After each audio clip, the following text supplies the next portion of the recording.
सीझनमध्ये तुम्हाला नर्सरीमध्ये अगदी सहज मिळून जाईल. खूप सुंदर असे शेड्स अवेलेबल असतात त्याचे.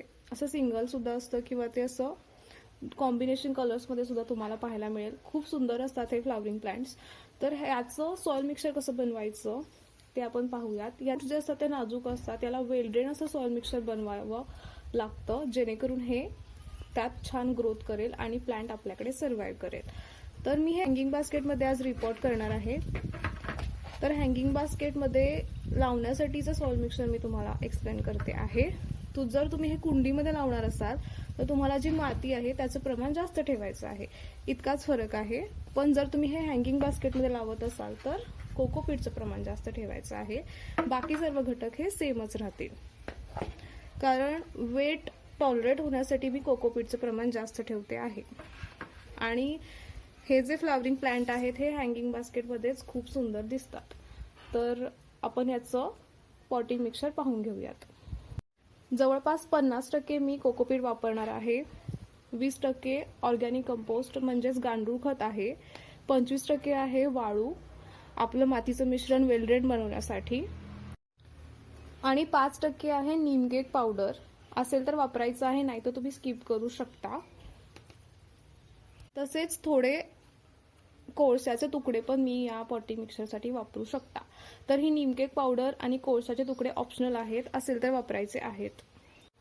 50% वापरतोय आपण कोकोपीट, 25% आपण वापरतोय वाळू, 20% गांडूळ खत, साधारण 5% नीमकेक पावडर आणि थोडेसे वापरणार आहोत कोळशाचे तुकडे. तर हे हँगिंग बास्केटसाठी उत्तम असं सॉइल मिक्सचर आपण बनवतोय आपल्या पेटुनियाज फ्लावरिंग प्लांटसाठी. तर हे सगळं छान असं आपण मिक्स करून घेऊया. याचं जे वजन असतं ते कमी असतं, ते टॉलरेट करतं आपलं हँगिंग बास्केट, म्हणून मी कोकोपीट वापरलं आहे. आणि माती सुद्धा मी वापरणार आहे, पण मातीचं प्रमाण मी थोडं कमी ठेवणार आहे. जवळपास मी 10%च माती वापरणार आहे. कारण माती जास्त वापरली तर वजन जास्त होतं, त्यामुळे. तर 10% तुम्ही माती त्याच्यात वापरू शकता जर तुम्ही हँगिंग बास्केटमध्ये हे प्लांट लावणार असाल तर. हँगिंग बास्केट घेतलं आहे. बेसमेंटला मी नारळाचा काथा आणि थोडे विटेची चुरी भरली आहे. आपण आपलं सॉइल मिक्सचर त्यात फिल करूया आणि आपले प्लांट त्यात रिपॉट करून घेऊया. प्लांट रिपॉट करणार आहोत आपण हँगिंग बास्केटमध्ये. तर नर्सरी बॅग मी रिमूव्ह केली आहे. शक्य झाल्यास माती थोडी थोडीशी रिमूव्ह करायची आहे.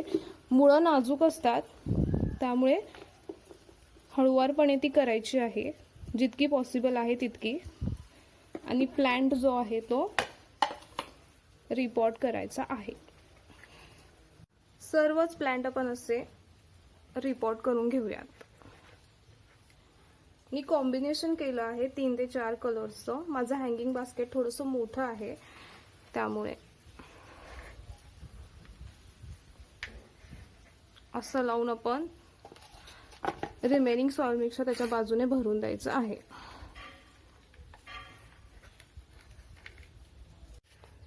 आपले पेटुनियाचे जे फ्लावरिंग प्लांट आहेत ते आपण असे छान हँगिंग बास्केटमध्ये रिपॉट करून घेतले आहेत.